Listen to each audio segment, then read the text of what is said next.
16 ปีใกล้แล้ว สวยอยู่แล้วค่ะน้ำหมากไม่มียมรุ่นนี้ แล้วเวลาอยู่ โชคดีมากเลยที่เจอเขาเลยอ่ะ ใช่มันเหมือนโชคชะตานะจะบอกว่า ตัว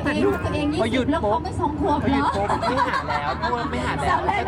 ก็เจอเสร็จก็แต่งงานก็จบ รวมทั้งทุก ชี ท่า วิ น ต ที่ ก็แบ มา บ ในวันนี้นะคะ โดยเก็บกุหลาบแล้วไปอยู่นู้นไม่เจ็บไม่